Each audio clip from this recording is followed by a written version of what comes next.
TV 프로그램에 개를 무척 사랑하는 여인 이야기가 등장을 했습니다.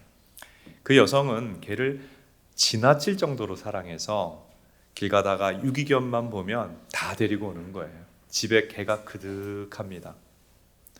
한 달의 수입 중에 300만 원을 개 키우는 비용으로 사용하고 미혼 여성이었는데 자신은 30만 원으로 살아가고 있는 거예요.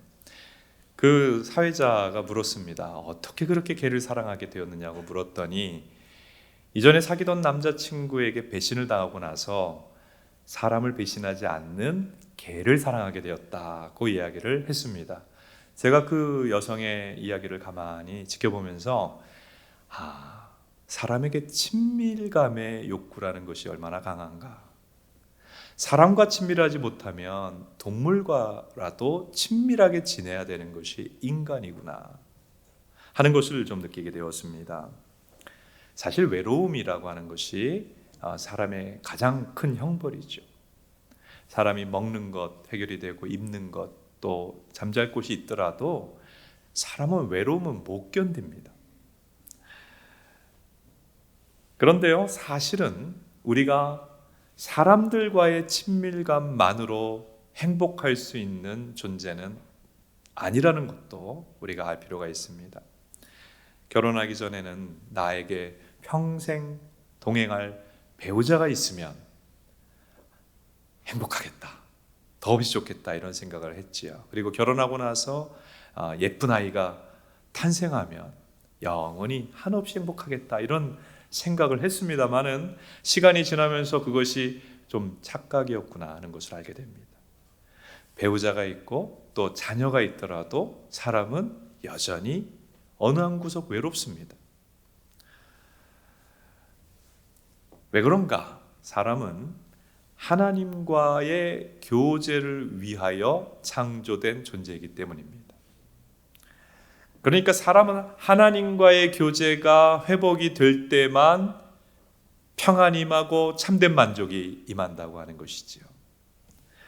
어떤 사람은 죽기 직전에야 이 중요한 사실을 알게 됩니다. 오늘 예배를 드리는 우리 모두는 인생의 참 만족이 하나님과의 친밀한 교제와 관계에 있음을 깨닫게 되기를 축복합니다. 하나님과 친밀한 관계가 회복이 된 것을 신앙이라고 합니다. 그런데 신앙인이 다 신앙인인 것 같아도 하나님과 친밀한 정도는 다 달라요. 그 신약 성경에 예수님의 제자들을 보면 예수님을 따르는 500여 제자가 있었다고 성경이 말씀합니다. 그런데 그 중에서도 열심히 있는 120 제자가 있었어요. 그리고 예수님과 함께 선교 사역에도 헌신했던 70명 제자가 있었고요. 그리고 예수님과 늘 함께 먹고 자고 말씀 듣는 12제자가 있었습니다. 근데 그 12제자 중에도 다시 베드로, 야고보, 요한은 예수님과 늘 함께 다니면서 예수님께 특별히 많은 것들을 배웠던 제자들입니다. 어떤 분들은 이것을 보면서 예수님이 좀 사람을 좀 구별하시나라는 생각을 할 수 있는데 그것은 오해고요. 예수님과 친밀함의 정도가 이렇게 다 달랐다는 거예요. 신약 성경 시대에도. 그리고 예수님은 베드로, 요한, 야고보와 같이 예수님과 가장 친밀한 관계로 모든 제자들이, 모든 성도들이 들어오기를 원하셨던 것이죠. 구약에 보면 에스더라고 하는 그 왕비가 나오는데 이 에스더는 왕과 친밀한 관계였기 때문에 자기 민족이 몰살할 위기에서 자기 민족을 구출해낼 수가 있었습니다. 한 나라의 최고 통치자와의 친밀한 관계가 이렇게 큰 권세예요. 그런데요, 한 나라의 통치자와의 친밀한 관계도 대단한 권세라고 한다면 만왕의 왕이신, 만주의 주이신 하나님과의 친밀한 관계는 놀라운 권세요 엄청난 능력인 것을 믿으시기를 바랍니다. 모세라고 하는 사람은 목동으로 지냈죠. 그러던 중에 하나님을 깊이 만나게 되었어요. 하나님과 친밀한 관계가 되었습니다. 그는 나중에 이집트의 세계 최강의 군대를 가지고 있는 바로왕의 손에서 자기 민족을 구출해내는 민족의 구출자가 될 수 있었습니다. 그것은 모세가 하나님과 친밀한 관계에 있었기 때문에 그 일이 가능했던 거예요. 다윗이라고 하는 인물 우리가 알지요. 그는 목동이었습니다. 집에서조차 인정받지 못하던 존재였습니다. 근데 하나님을 깊이 젊은 시절에 만나게 되었어요. 하나님을 깊이 만나고 나니까 하나님께서 그를 세워주셨어요. 목동에서 이스라엘의 가장 위대한 통치자로 하나님이 그를 바꿔주셨습니다.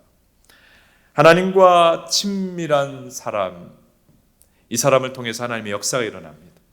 하나님과 친밀한 사람, 이 사람을 통해 하나님의 능력이 나타나고 기적이 나타납니다. 하나님과 친밀한 사람이 영향력 있는 사람이에요. 세상을 다스리는 사람이 됩니다. 신앙생활의 목표는 하나님과 친밀한 관계에 들어가는 거예요. 여러분, 하나님과 친밀한 관계에 들어가게 되시기를 축복합니다. 그럼 오늘 우리가 말씀을 통해서 어떻게 하면 하나님과 친밀한 관계에 들어갈 수 있는지 살펴보도록 하겠습니다. 첫째로 하나님과 친밀한 관계에 들어가는 길은 회개입니다. 33장 1절로 3절에 보면 이런 말씀이 나옵니다. 하나님께서 이스라엘 백성들에게 내가 너희에게 허락한 가나안 땅에 들어가라. 내가 너희들의 대적들을 쫓아낼 것이니 너희는 그 땅을 얻게 될 것이다 라고 말씀하셨어요. 좋은 소식입니까? 네, 좋은 소식처럼 들립니다. 그런데 3절에 하나님께서 그 얘기 끝에 어떤 얘기를 하셨냐 하면 나는 너희와 함께 가지 않겠다. 좋은 소식입니까? 나쁜 소식입니까? 여러분, 하나님 백성에게 하나님이 떠나겠다고 하는 것만큼 무서운 말씀이 어디 있겠습니까? 하나님이 너희와 함께하지 않겠다. 이 두려운 말씀을 하나님이 왜 하셨을까요? 하나님이 가만히 보니까 이스라엘 백성들 하나님이 주시는 축복을 바랄 뿐이지 하나님을 원하지 않는 거예요.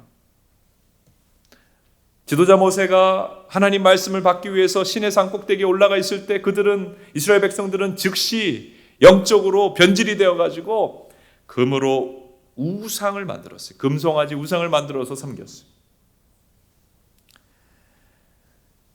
구원의 은혜를 받고도 금방 믿음이 변질되고 이렇게 완악하고 목이 곧고 타락하는 백성들을 보고 하나님께서 이들과 내가 계속 동행할 수 있을까 생각이 드셨던 것입니다.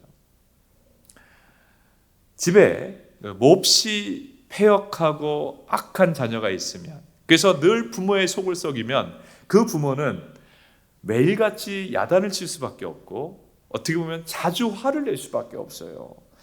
이 목이 곧고 하나님의 말을 듣지 않는 이스라엘 백성과 하나님이 계속 함께하면 늘 분노하시고 혹은 심판하여 진멸할 수밖에 없겠다 싶어서 하나님이 이제 나는 너희를 떠나겠다고 말씀하신 거예요. 이 준엄한 말씀을 듣고 이스라엘 백성들이 영적으로 각성하게 되었어요. 여러분, 우리 신앙생활에도 때때로 이 각성의 시간이 필요합니다. 그래서 회개하게 되었습니다. 그리고 그 표시로 4절을 보면 단장을 하지 않았더라 이렇게 나옵니다. 단장하지 않았다. 자, 이 겸비한 모습 아닙니까? 하나님이 그 겸비해진 모습을 보고 그들이 이 위기에서 벗어날 수 있는 해답을 말씀하십니다. 5절을 보십시오. 장신구를 떼어내라. 이 장신구를 떼어내라는 것은 회개하라는 말씀이에요. 장신구가 뭡니까? 귀걸이, 목걸이, 팔찌, 발찌 뭐 이런 것이죠. 이것이 어디서 났습니까? 이스라엘 백성들이 하나님의 그 기적적인 기적이 10가지나 베풀어지고 이집트에서 나올 때에 이집트 사람들이 제발 우리 나라에서 나가주세요 라고 선물을 줬어요. 그 폐물들을 주었습니다. 그러니까 이스라엘 백성들이 이집트에서 나올 때에 얻은 전리품이에요. 그들은 이 광야길을 걸어가면서도 이 전리품들을 목에 달고 귀에 달고 팔에 달고 쩔렁쩔렁거리면서 광야길을 걸어갔다. 자신들이 그렇게 노예살이에서 구출받은 것이 결코 자신들의 능력으로 된 것이 아님에도 불구하고 그 전리품들을 자랑스럽게 소리가 째릉째릉 나면서 차고 걸고 걸어다녔다고 하는 것은 사실은 교만한 모습이죠. 그리고 이 모습이 하나님의 눈에 거슬렸습니다. 그리고 이들은 나중에 이 장신구들을 모아다가 자신들이 이전에 섬기던 바로 그 우상을 만들었습니다. 그러니까 장신구를 떼어내라고 하는 말씀은 너희 가운데 우상을 제하라는 하나님의 말씀입니다. 교만을 떼어내라는 주님의 말씀이었습니다. 여러분, 우리에게 하나님이 떼어내라고 하는 장신구는 무엇일까요? 우리가 자랑스럽게 여기고 하나님 대신에 만족하고 있는 우리의 장신구는 무엇일까요? 그것은 우리의 직장일 수도 있고요. 그것은 우리의 학위나 아니면 직업적인 성공일 수도 있고요. 자녀가 잘 된 것일 수도 있고 우리의 부유함일 수도 있습니다.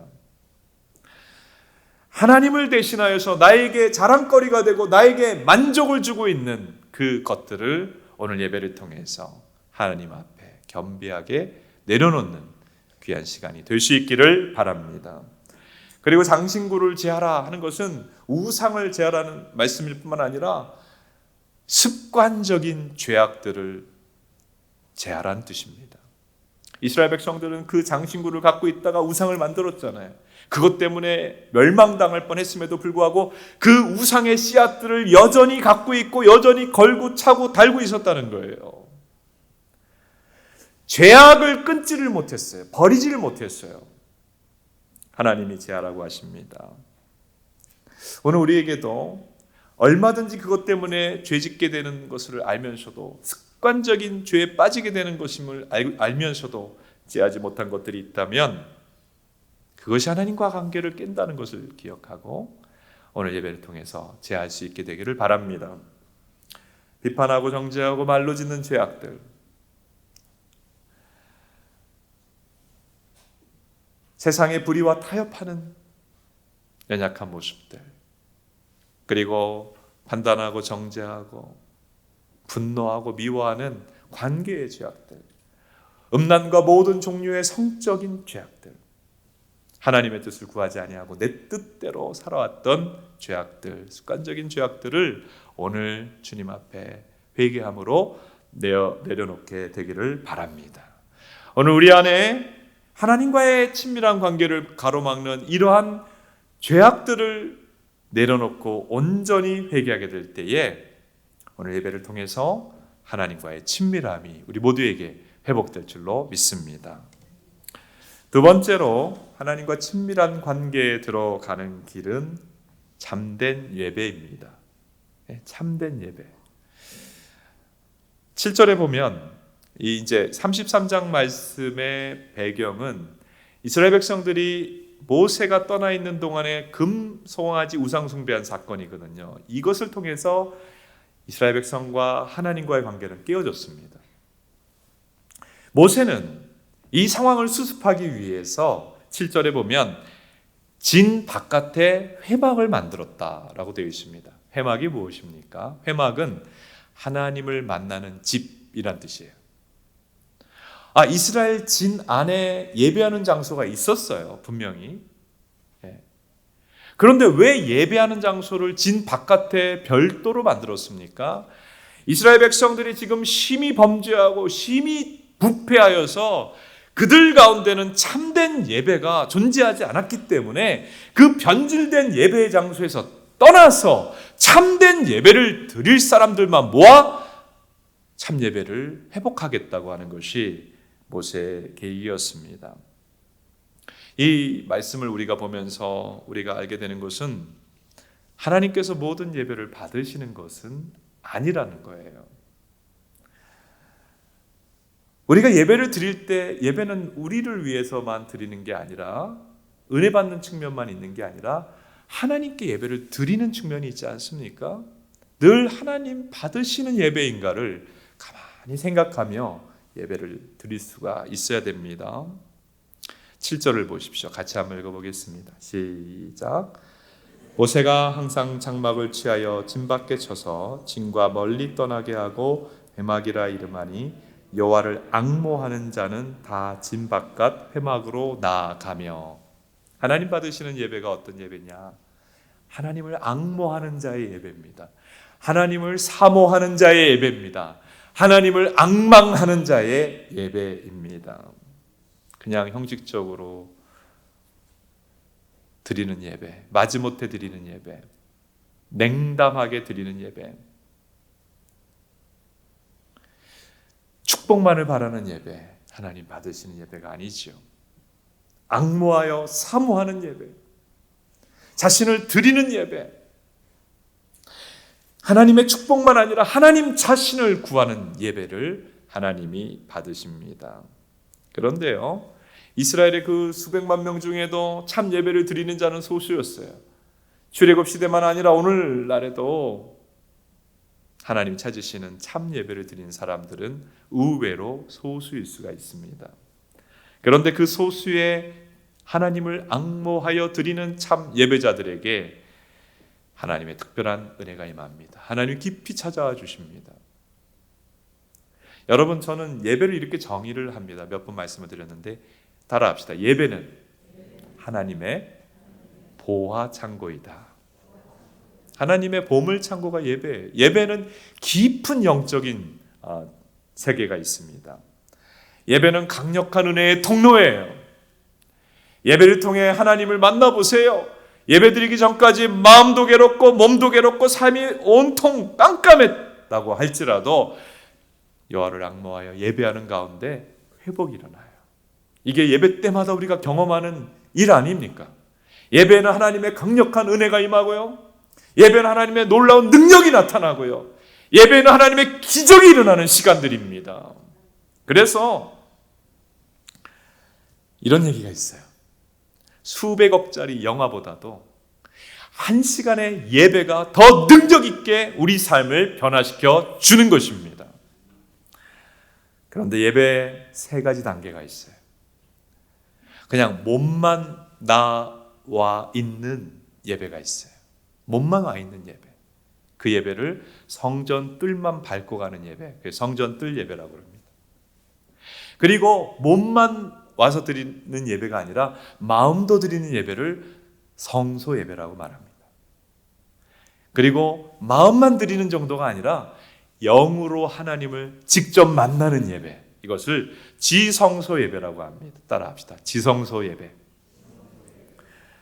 하나님께서는 우리 예배가 그저 몸만 와 있는 예배 정도가 아니라 마음을 드리는 예배, 더 나아가서 영으로 하나님을 직접 만나고 경험하는 지성소 예배가 되기를 원하세요. 여러분, 우리의 예배가 오늘 현장 예배 드리는 분들뿐만 아니라 가정에서 예배 드리는 분들도 하나님을 직접 만나는 지성소의 예배가 될 수 있기를 바랍니다. 우리가 예배를 왜 드립니까? 예배는 그냥 설교 말씀 들으려고 온 것도 아니고, 예배는 살아계신 하나님을 만나고 경험하기 위해 드리는 거예요. 여러분, 예배를 드릴 때마다 하나님을 깊이 만나게 되기를 축복합니다. 그런데 하나님을 깊이 경험하는 예배, 하나님을 깊이 만나는 예배를 드리고자 한다면 기억해야 될 것이 있어요. 일주일에 한 번 예배 드리면 됐지 하는 이런 신앙 자세로는 지성소 예배, 하나님을 깊이 만나는 예배까지 나가기가 쉽지가 않습니다. 자, 7절을 다시 한번 보세요. 이렇게 써 있습니다. 하나님 말씀이 모세가 항상 장막 회막에 하나님을 만나러 나갔다. 모세가 하나님을 예배하는 것은 항상 매일 드리는 예배였어요. 왜 우리 예배 가운데서 하나님을 만나는 감격이 이렇게 시들어 버릴까요? 왜 이렇게 하나님을 만나는 일이 예배 가운데 흔하지가 않을까요? 그냥 일주일에 한 번 예배하면 됐지. 아니면 또 일주일에 한 번 너무 또 중요한 일이 있으면 한 주 건너뛰고 시간 될 때 하나님을 예배하면 되겠지 하는 이런 오해들 때문에 발생하는 것들이지요. 사람은요, 하나님께서 왜 인간을 창조하셨습니까? 하나님을 예배하도록 창조하셨는데, 사람은 하나님을 매일 예배하도록, 하나님과 매일 교제하도록 창조되었습니다. 매일 예배를 드리면서 하나님 앞에 나갈 때에 우리는 지성소 예배, 하나님을 예배 때 깊이 인격적으로 살아계신 주님을 만나는 단계까지 갈 수가 있습니다. 자, 여러분하고 친한 사람이 누군가 보세요. 1년에 그저 몇 차례나 만나는 사람 친할 수 있습니까? 아니죠. 제일 친한 사람은 자주 만나고 자주 연락하는 사람이에요. 여러분, 하나님과 관계도 이 원리가 동일하게 적용이 되는 것입니다. 하나님을 너무 가끔 만나려고 하니까 막상 예배 시간이 되어도 도무지 하나님이 느껴지지 않는 영적인 절벽 상태에 머물게 되는 것이지요. 따라합시다. 매일 예배를 회복하자. 네. 매일 예배를 어떻게 드리죠? 우리가 아침에 성경을 펴서 읽고 혹은 큐티를 합니다. 여러분, 그 시간이 매일 예배 시간이에요. 여러분, 성경을 펴고 읽을 때마다 그 시간 하나님을 예배하는 시간이 될 수 있기를 바랍니다. 또 우리가 기도하지요. 아침에 일어나서 기도하기도 하고 중간중간에 기도하지요. 그 기도가 매일 예배입니다. 여러분, 매일의 기도를 통해 하나님을 예배하게 되기를 바랍니다. 여러분, 찬양을 부릅니까? 평소에? 찬양 아니면 듣습니까? 여러분, 월화수목금토 살아갈 때에 찬양을 듣거나 부르거나 해보세요. 찬양을 듣는 게 얼마나 중요한 일인지 모릅니다.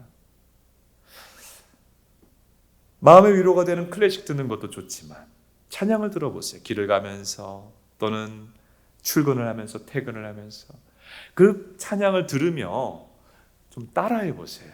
그러면 내 마음이 하나님을 향합니다. 그러면 그 찬양을 들으며 드리는, 나도 부르는 그 자리가 하나님을, 내 마음을 드리는 예배의 자리가 되는 거예요. 출퇴근이 예배가 시간이 되고 길을 걷는 산책의 시간이 예배 시간이 될 수가 있는 것입니다. 여러분, 주일 예배는 매일 예배하던 사람이 하나님을 더 기뻐하며 만나기 위해서 드리는 시간이 주일 예배예요. 우리의 매일의 예배가 회복이 되고 우리의 일상의 예배가 회복이 되면서 예배 때 하나님을 깊이, 그 살아계신 하나님을 영으로 만나는 지성소 예배가 우리 모두에게 경험되기를 축복합니다.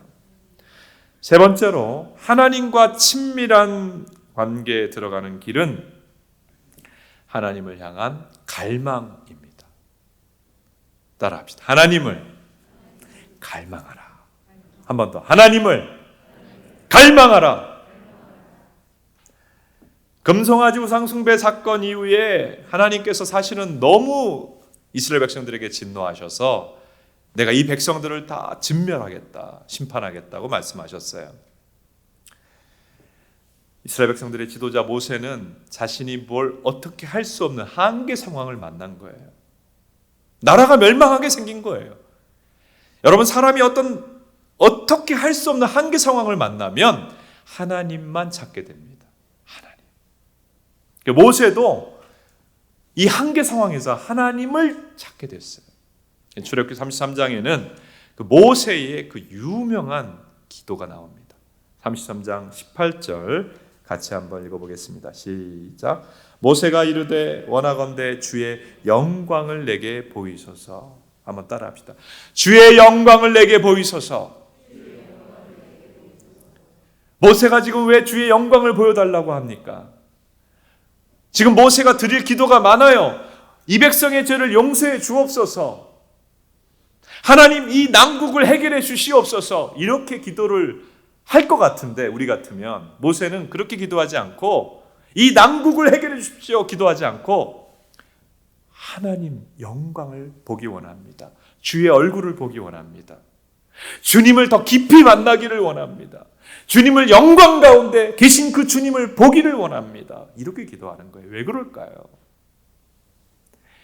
이 감당할 수 없는 상황 속에서 내가 살아갈 수 있는 길은 주님을 깊이 만나는 길밖에 없습니다. 이 막막한 상황 앞에서 내가 인생을 살아갈 수 있는 것은 하나님을 깊이 경험하는 것밖에 해답이 없습니다. 주님, 나를 만나주세요. 기도하는 거예요.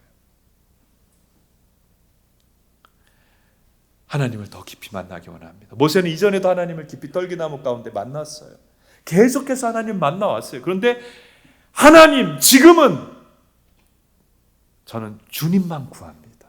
모세가 이렇게 기도하는 것을 볼 수가 있어요. 이 하나님을 구하는 이 모세의 출애굽기 33장 18절의 기도는 성도의 기도 중에 하나님이 가장 기뻐하는 기도라고 할 수 있습니다. 하나님은 하나님이 주시는 축복이 아니라 하나님 자신을 구하는 기도를 기뻐하세요. 오늘 이 말씀을 우리에게 주시는 이유는 우리들도 모세처럼 하나님을 구하라, 하나님을 갈망하는 자가 되라, 이 메시지를 우리에게 주시는 것입니다. 하나님이 주시는 선물, 하나님이 주시는 응답, 하나님이 주시는 혜택이 아니라 하나님 자신을 구하는 자가 될 수 있기를 바랍니다. 그럴 때 하나님을 새롭게 경험하게 된 거예요. 여러분 꼭 하나님을 만나셔야 됩니다. 그리고 하나님과의 친밀한 관계가 회복이 될 것입니다. 이것이 신앙의 본 궤도입니다. 잠언 8장 17절 읽겠습니다. 시작. 나를 사랑하는 자들이 나의 사랑을 받으며 나를 간절히 찾는 자가 나를 만날 것이니라. 신앙생활이 의무의 차원에 머뭅니까?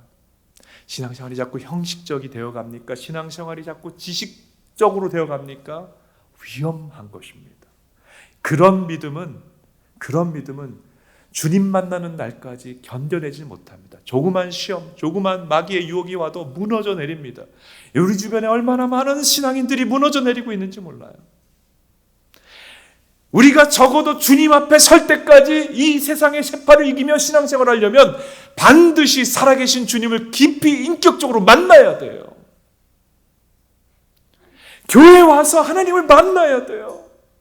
삶 속에서 하나님을 만나야 됩니다. 지식이 아니라 경험해야 됩니다.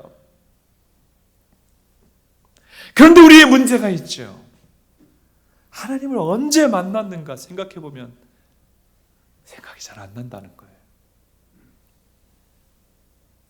왜 예배를 매주마다 드리는데도 하나님을 만난 것 같지 않은 신앙생활이 지속이 될까? 오늘 우리 말씀 속에서 해답이 있습니다. 하나님의 선물만 구하고 하나님을 구하지 않았기 때문이지요.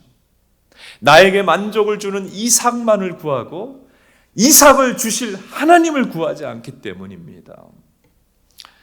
오늘 모세가 33장 18절 주의 영광을 내게 보여주옵소서, 주님의 얼굴을 내게 보여주옵소서, 저는 주님만 필요합니다. 주님을 더 만나기를 원합니다.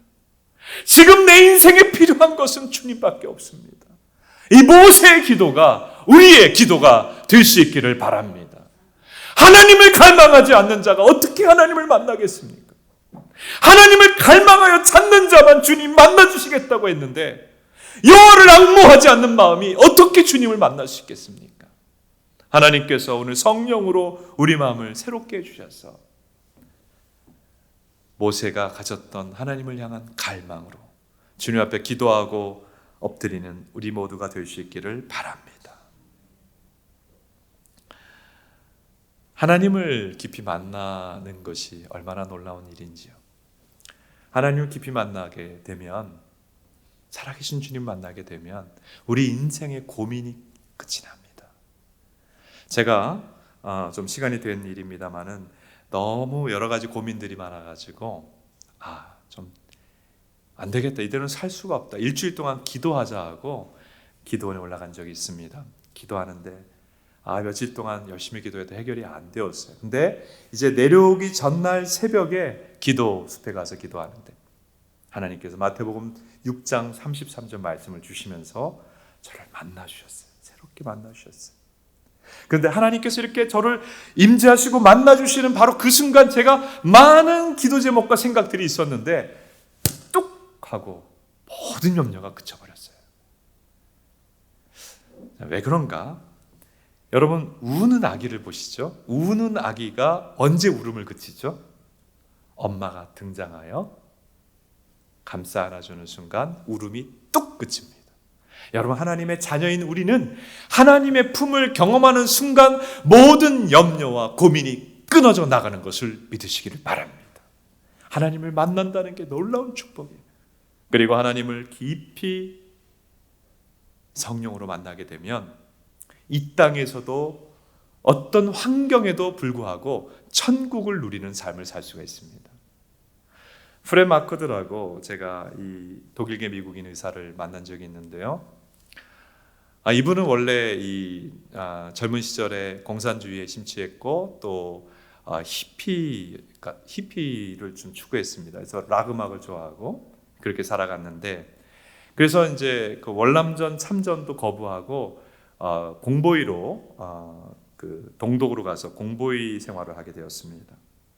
근데 그 동독의 이 병원이라는 것이 정말 굉장히 좀 분위기가 굉장히 나빴다고 합니다. 그래서 거기서 이제 마약을 자꾸 투약을 하게 되었어요. 그래서 마약 중독자가 되었습니다. 근데 이제 이 군 입대 겸 공보위 생활하는데 마약을 투약하는데 이게 발각이 돼가지고, 왜냐하면 병원에 있던 그 약물을 자기가 투약을 한 거예요. 재판을 받게 됐어요. 그래서 이 재판을 받게 된 전날에 같은 미국인 의사 동료였던 존이라고 하는 사람이 이제 프레드에게 이제 전도를 하게 됩니다. 너의 삶에 참된 평화는 예수님을 회개하고 영접하는 길밖에 없다. 예수님을 영접해라. 이 이야기를 듣고 많은 고민을 하다가 이 사람이 예수님을 영접하게 되었어요. 그리고 바로 그 후에 하나님을 깊이 성령으로 만나게 되었습니다. 성령님이 충만하게 임하게 되었어요. 진짜 하나님을 만났어요. 근데 제가 이 사람이 하는 얘기가 참 재밌었어요. 내가 마약도 투약해봤지만 회개하고 예수님 영접하고 하나님을 만나는 순간 마약으로도 줄 수 없던 하늘의 기쁨이 임했다. 하나님을 만나는 기쁨이 마약의 기쁨보다 강하다. 마약을 투약해본 분이 그 얘기를 하시더라고요. 여러분, 요즘 우울증 환자가 너무 많아요. 이 코로나 상황 속에서 마음이 불편한 사람들이 너무 많습니다. 아마 우리 교회 다니는 우리들도 상당히 마음의 어려움들을 겪고 있으리라고 생각을 합니다. 우리 안에 참된 기쁨은 하나님을 깊이 만날 때 찾아오게 됩니다. 왜 그런가? 우리는 하나님의 자녀이기 때문이지요. 내일부터 하나님께서 우리 교회에 이렇게 부흥성회를 허락해 주셨습니다. 여러분, 이렇게 주일 그리고 월화수 이렇게 연이어 예배한다는 게 굉장히 중요한 거예요. 운동도 뭐 어쩌다가 한번 하면 효과가 떨어지지만 연이어 하면 매우 유익하지 않습니까? 예배도 똑같아요. 연이어 예배할 수 있다는 거 굉장히 중요한 겁니다. 하나님 우리 초대하십니다. 왜 그러셨을까? 하나님 왜 이런 성회를 예배하셨을까? 자, 우리 한번 질문을 던져봅시다. 여러분, 최근에 하나님을 깊이 만났던 순간이 언제입니까? 하나님을 깊이 만나서 내 안에 있는 문제들이 다 녹아내리고 하나님 때문에 너무 행복했던 기억이 언제입니까? 이 코로나 상황이 참 몹쓸 것은 뭔가 하면 알게 모르게 우리로 하여금 하나님부터 점점 멀어지게 만드는 요소가 있다는 거예요. 이상하게 그런 요소가 있어요. 기도가 약해지게 만든다는 거예요. 하나님의 깊은 임재가 누려지지 못하게 만든다는 거예요. 하나님의 품이 아니면 살 수가 없는 우리들인데 하나님의 품이 자꾸 멀어지게 만들었다는 거예요. 오늘 우리 출애굽기 33장 18절